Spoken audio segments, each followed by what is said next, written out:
Hey, everybody. Happy Thursday. I'm Noah Himmelstein, Associate Artistic Director here at Everyman, and so happy you could join us for our second installment of our Kitchen Table series. Today, we're talking to some favorite members of our esteemed resident company, and we're going to be discussing why a resident company. What is that all about? So let's welcome our guests. First, we have Yago Welch. Welcome, Yago. Hey, welcome. Yago has appeared at Everyman and M Butterfly. Dot, by the way, meet Vera Stark, The Beau Stratagem, and The Brothers Size. In New York, he has appeared in Fly and the Royale at Lincoln Center. His work is also the seen with the Acting Company and at Signature Theater, Seattle Rep, Playmakers Rep, among many others. His TV work includes Brain Dead and Madam Secretary, and he is currently a member of the Broadway cast of To Kill a Mockingbird. Welcome, Yago. Good to be here. Yeah. Next, we have Bruce Nelson. Bruce has appeared at Everyman in Murder on the Orient Express, Everything is Wonderful, Dancing at Lunasa, M Butterfly, Noise is Off, and Inspector Calls, Death of the Salesman, I Am My Own Wife, Irma Vett, many, many others. His regional credits include Center Stage, Rep Stage, Olney, Folger, Woolly Mammoth, the Shakespeare Theater, and Signature Theater. Welcome, Bruce. Thank you. Welcome all. Deborah Hazlett. Deborah has appeared at Everyman and Everything is Wonderful, Sweat, Long Day's Journey into Night, and Butterfly, Noise is Off, The Roommate, and Inspector Calls, Ghost, The Glass Menagerie, All My Sons, and many others. Regionally, she has appeared at Playmakers Rep, Signature Theater, Arena Stage, Florida Rep, Shakespeare Theater, and her TV work includes Law and Order and Homicide. Welcome, Deborah. Next, we have Eric Berryman. Eric has appeared at Everyman in Noise is Off, Red, and A Raisin in the Sun.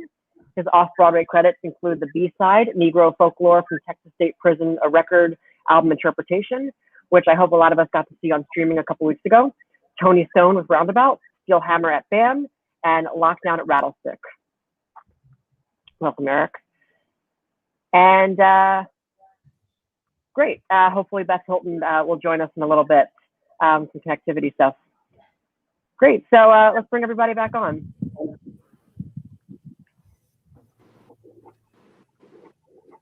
Great. So I wanted to ask you, everybody, in an art form where most of us are freelancers going from theater to theater, what is it like to be part of a resident company, and why is that important?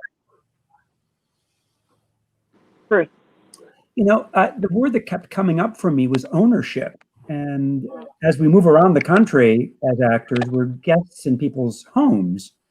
Well, Everyman is our home, and we have we're able to dig in a way and relax in a way that I don't think is often the case. So ownership, and that's what is important to me, that feeling of we're really in and a part of and integral to the process. Yeah, I agree. I think that over the years, and it's been a lot of years at this theater, there is a way of communicating on stage and in the rehearsal room that comes from a lot of history of trust. And, you know, we all fall down, we all help each other up, we make new discoveries, we say, oh, that one didn't work, oh, how about this one?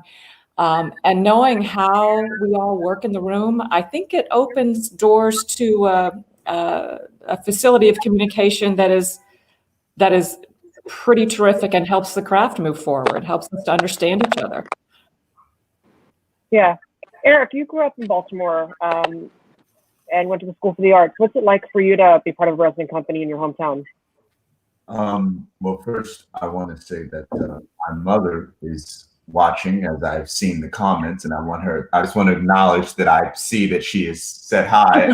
Hi back. She's also giving a shout out to Bruce. So I just, you know, I have not seen her in a minute, and she is not you know, COVID. But no, so so I'm from Baltimore, and it was an utter privilege to be a part of the resident company because I grew up seeing shows at Everyman. I grew up seeing all these wonderful people and being inspired by them to continue into this profession. You know, they all made it seem like this profession was possible and was exciting. So to begin performing with them was just, it was like a childhood dream in some ways. Yeah. Yeah, one of my favorite memories is you and Bruce when you were in Red together. Oh man, I mean, still one of the highlights of my career, man. This cat is a national treasure, man. Bruce Nelson is a national treasure. Do that show with him. I mean, I personally also think that's one of, and I've seen him do many things, you know, Midsummer's Night Dream thing, and that to me that might be one of the best things I've ever seen him do. And I got to have a front row seat every night to him, you know, doing that show, you know. We had a lot of fun doing that show, and well, Donald Hicken, one of your teachers from the school, was directing, so that made it all the more special. But it was a great, just you and I being able to really figure out that relationship, and also get to learn about each other personally. Yes. Yeah. I mean, one of the remarkable things that I think our audiences love so much is you can feel the depth of the trust and the relationship between our company on stage. I know it's certainly true when I'm in the rehearsal room with you. Deborah, you've talked to me a lot about working with Bruce. What is that like for you, and what is it like to be supported by your fellow actors at Everyman? Well, working with Bruce, I think, is the single greatest joy of my professional career. We've been together a long time. We played lots of different kinds of relationships, but Bruce has become, of course, my very, very, very dear friend. And it is that level of trust, of ease with each other, of giving each other a lot of what my husband and I call in our marriage, like a slider, like, oh, you say something, oh, you get a slider, like, because we love each other. Bruce and I love each other. Well, I love him. And I think that really came to me, the gift of all those years came with Everything is Wonderful. That's so funny, that picture is there now, because there was a lot of silence in that play. And those silences for me were as rich as the dialogue. And I think one of the reasons is because it was Bruce and because I could feel him next to me. He also is a Dickens on stage, and he can make me laugh like nobody's business. So I have to be mindful. If he's trying to make me laugh, it's probably going to happen. There's not a lot I can do about it. But his skill, his professionalism, his huge heart, I'm grateful for it every day. Yeah, I love what you said about the silences in that particular play being as rich as the text. I think that kind of, you hit the nail on the head, that the moments and the spaces in between, what a resident company can do is bring all of that knowledge and that laughter and the heartbreaks of our own lives, because we're so familiar with each other.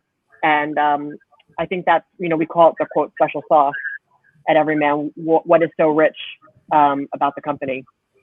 And you can't fake that. I would just say you can't fake that, right? It's a true connection that resonates. And it's not self-generated acting, which is sometimes required, but oh my goodness, based on all kinds of circumstances.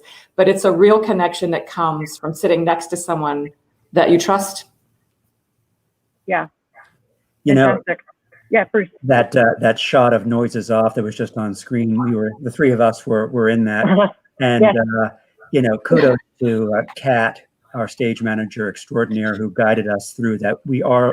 It's like herding cats. We are all over the place. And the special sauce, it was deep on this production. Because that is a crazy photo. We had an opinion about every last thing. And that's because we're all at ease in the space.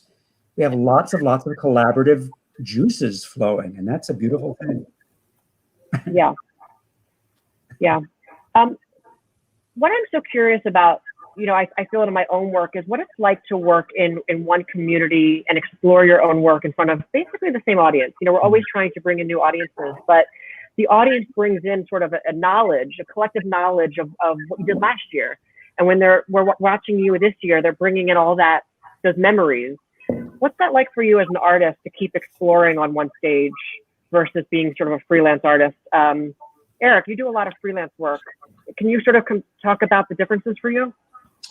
Yeah, I think there is there's a great challenge in being able to perform for an audience that might have seen me before. The challenge being I have to be better because they might have seen my old tricks. I don't want them to be like, well, he was good in that last show, but this one was no, I want to keep having to push myself. And what better way to do that when people that have seen me before? I always used to, when I was much younger, I used to be always terrified when family or something would come see a show because I'm trying to be this young actor that like transforms into different people. And I'm like, my family, they know me. They're just going to see me. They know how I always am. But if I can convince them that I was somebody else and they see me all the time, then I've really begun to try to start mastering this or get on the path to start mastering. So in a similar way, the audience of Everyman, I feel like has become that secondary visual family that's watching me, that is pushing me to make them be, reconsider. Like, is this the same guy we saw before? Yeah. Yeah, I love that, and I love that that's continually challenging us. And one of the sort of joys of in a regional theater that you just don't get when you're like you said, the family is on the other side of the footlights as well as on stage. Bruce and Deborah, what's that like for you? I mean, our audience is so familiar with you, and both of you are just masters of stripping sort of artifice away. And I think that's why our audiences love seeing you. What's that like, Bruce? Well, I tell you, the story comes to mind of a legendary DC actor. His name was Richard Bauer, and he'd been at arena stage for decades. And when he was getting ready for an entrance, he heard somebody in the audience say, "Oh, it's him again." There is a part of the actor that thinks they are seeing me yet again. What will they see that's different? You've got to trust that you have made the character your own, and that is shining through, and that because of that, the difference will be there. When you are beloved locally, though, there's nothing better than being able to connect and reconnect and grow old with our audiences. It's tremendous that living and working in the same community. And I do think that the way that that you, Noah, and Vinny, our artistic director, and now Paige, another one of our artistic directors, we have so many gifts here. In this business, in New York, where I lived and worked for years, and I was in LA for a year, which was, crazy, people are typecast very quickly. And that doesn't happen at Everyman. So I get to play everybody from, from Ghost to Frankie and Johnny, right? From Sideman to Beatrice. So because we're afforded that opportunity, we are able to shift and change even more than if everybody always saw us play the same types of roles that we would always be cast for, right? So because Vinny and you all invite a lot of different ways of being on stage from the same actor, I believe the audience gets to see us transform even more so because of that. Mm-hmm. Yeah, and that's very clear in all of our conversations about different directors we want to bring in and different writers we want to explore, because you're curating a season for an audience and you want to give not just as much variety and excitement but our resident company is so incredibly versatile. I mean, each person is sort of invited into the company because their gifts are so multi-dimensional. Yeah, so I'm glad that you feel that too. Oh, this thought occurred to me. Yeah, Eric. This thought occurred to me that we all know that the resident company in theater is not as big of a thing as it once was. It truly is a dying art. There are only maybe a handful of theaters that I could probably name right now that has an active bit of a resident company of sorts, Trinity, Steppenwolf, but it's a dying art.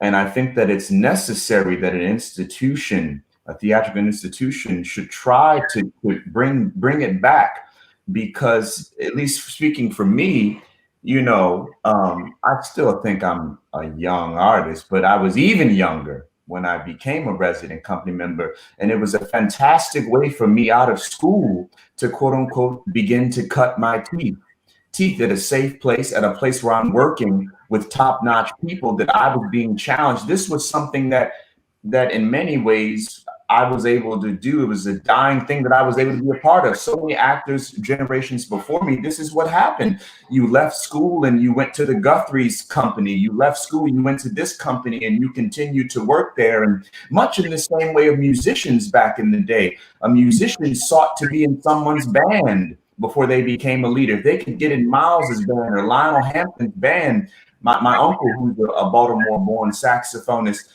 says, you know, there are no bands anymore, that these young musicians that are coming up now, he feels bad for them because there are no bands. He could be in Max Roach's band for 13 months and learn and pick up tick. You know, Dexter Gordon, the saxophonist, said that he learned how to do altissimo fingerings when he was, 17, 18 in Lionel Hampton's band from another saxophonist. You know, so much in that same way for an actor, I have a desire that the resident company becomes a thing again. And this is why Everyman is so special. And maybe people will try to do this, because I think, especially for young artists, it is a very valuable thing, and you don't have to pay money to go to grad school to get this next level of training. It's like you're getting paid to go to grad school, or go to the next level of education, Yeah, I love that you hit that, Eric. I mean, it's the theater that we all sort of grew up dreaming to be part of, and it does feel rare. We are only one of the handful of companies in the United States that still has a thriving resident company, and it feels like our collective, group and as a family is going to be more important than ever. And I loved we did a strategic plan a couple of years ago, and every theater across the country is, trying to do as much new work as they possibly can. There's just so many amazing writers. And we found out that we're doing so well with audiences with new work. And one of the reasons is you guys. It's hard for people just to kind of go see something they're not familiar with, but just that's it. And but they love Bruce and they want to see Eric and then they love the work. And then they find a way into the topics and into the subject matter and into the writers.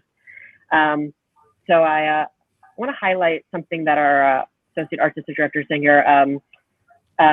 Paige, fabulous colleague. Baltimore is such a rich tradition for generations in the arts. Baltimore is such a robust city that thriving arts, and we're so proud to be part of that. Yes, Bruce.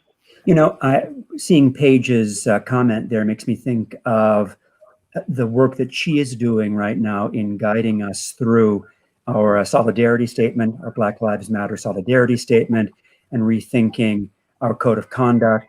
And I think to be able to have a company that surrounds themselves with this good diversity work is vital. And to have Paige at the helm guiding us through this to diversify our ranks is so important. It's the push right now is more necessary than ever. Yeah, and I can't wait till we open our doors and can really acclimate a lot of that fantastic work and to bring our audiences into it. We've all collectively been doing so much of it, but we've got to share it too. Yes. So thank you for bringing that up. I believe we have Beth Hilton. I would love to have a couple connectivity things, but I'm so glad you're here, Beth. Beth Hilton has appeared at Everyman in Murder on the Orient Express, Dinner with Friends, The Book of Joseph, The Revolutionist, Intimate Apparel, The Roommate, Noises Off, many others. Her work has been seen in New York at 59 East 59th Street Theaters and regionally at Roundhouse, Woolly Mammoth, Center Stage, and she is currently filming the new Amazon Prime series, Thespian. Beth, so delighted you're here. I'm so glad to be here. Hello. I wanted you to chime into this conversation because the roles you do are so varied. You bring so much warmth and humanity and humor to the stage. Some of my favorites are when you worked with Deborah in The Roommate. There it is. That was fantastic. Jen Silverman's The Roommate a couple seasons ago. You were in Streetcar Named Desire with Bruce. Noises Off with all of that, with everybody. What does it mean to you to be part of this company? I've had so many conversations with so many people in this company over the years about how wonderful it is. And I tell this story a lot, that I remember the first time I came to see a show at Everyman. It was shortly after I moved from New York to the DC area, and just how layered the work was. And I don't even remember like all the plays that I saw in the very first years, but the work was so layered. And being a member of the company, I get to feel that, because there's just so many layers of history and relationship. And of course, the work in the room is always about the work and the play and the story. But because we have created so many stories together, and through our work have built really wonderful relationships with each other that are full of integrity and love and care, the work just ends up being so much richer. And we can skip all the nice to meet you, are you comfortable with this, blah, blah. That is wonderful and important when you work regionally and when you work in new rooms. It's all very important. But we get to go right to the meat of the matter, or to the heart of the matter, I guess is a better way of saying it, and start really crafting detailed work. And it's unlike anything I've ever known in all my career. You know, it's just it's a blessing and a gift. And even in this time of not being able to work, like, we're all reaching out to each other and checking in about, like, how are you getting through this time, and what are you doing to fill your heart? And it's a real blessing every day. Even when I'm not doing it, it's a blessing. Fantastic. Beth, while I still have you, so you just filmed, or your process of filming a series. Just quickly, what is it like to be on a TV set in the age of COVID?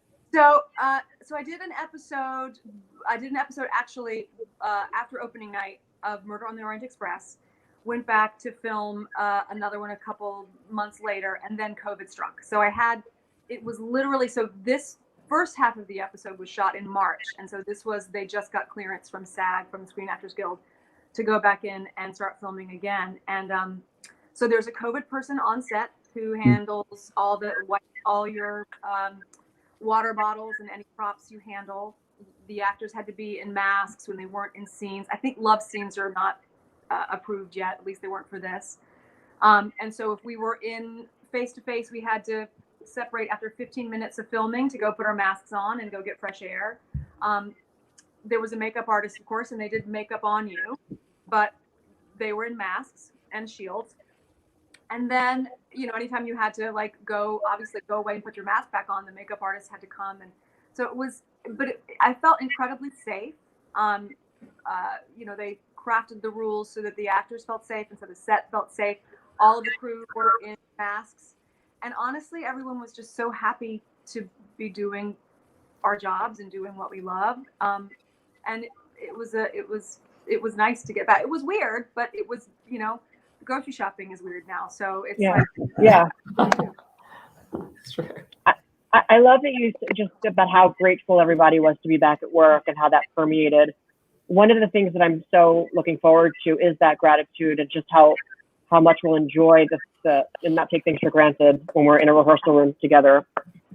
What are you each most looking forward to when we get back in the rehearsal hall? Bruce.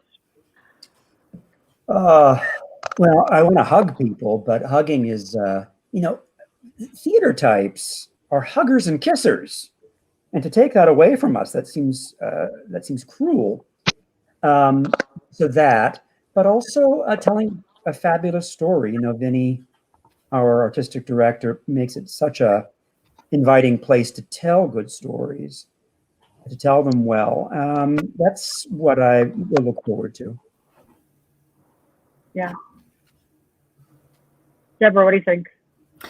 Well, I was just thinking that there's a new way of hugging that we've discovered, which is you back up to the person that you want to hug and you just rub your back. You just rub back. So with your masks on. So that might be a way that we can hug each other. But I think what truly that's about is which is why live theater is so important and so imperative in this time of anonymity through the internet and alienation, because we're not going to work together, that being in the room with someone provides a different kind of connection, and it's a different kind of feeling of love and connection. And the storytelling of live theater, it's hard to articulate it, but it is so extremely powerful. And the way we do that is by being in the room together and holding hands through the process. So we'll find a way to that. I know we will.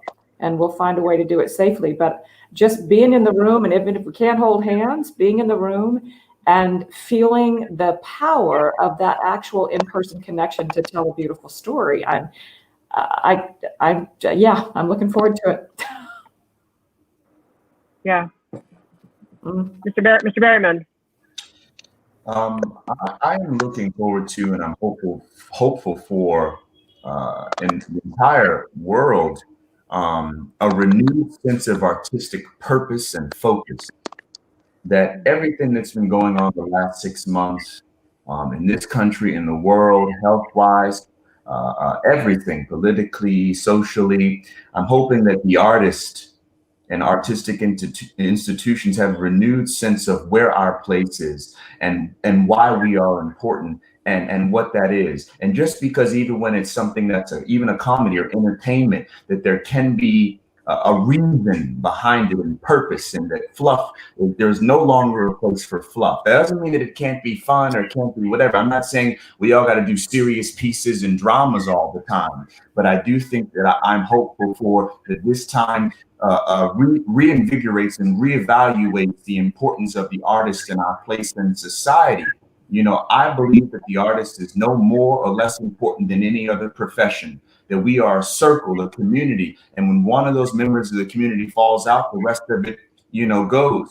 That just because someone's a senator does not mean they are more or less important than the guy that is the regular trash man. Because if the trash man doesn't exist, suddenly we got filth and suddenly we can't walk down the street. So suddenly you realize how powerful that position is. And it's just as important as somebody who is, whatever, lawyer, whatever. And I think the artist also has a powerful position in our ability to shine lights on things, and our ability that the senators coming to see the show that we're doing, comedic or drama, and maybe they're learning about something they didn't know about. Now they realize they gotta go fight for this thing, or the doctor needs to just laugh because they might have lost somebody on the operating table, and they need to laugh, and they need to have something to say, you know what, I'm going to go back tomorrow and try it again. So I think I'm hopeful for a renewed sense of focus from the entire artistic community once we're able to all come back and not take this all for granted. That's brilliant, Eric. I love what you just said about we're going to be more important than ever about being healers, that so many people are going to have PTSD after this, and that our job as storytellers to help people work through that and to be uplifters, not just for ourselves, but for the world, is extraordinary. Well, thank you guys so much. This has been wonderful. I'm so glad to see all your faces and chat with you. In 2 weeks, we'll be back with our next episode, which will be led by our wonderful leader, Vinny Lanchisi, and we'll be talking about our 30th anniversary, which it's hard to believe, but in 2.5 weeks will be the 30th anniversary of the first production at Everyman. And we're going to be doing a lot of things this year to sort of look back fondly on those years. So thank you, everybody. Thank you for joining us, and enjoy the rest of your day.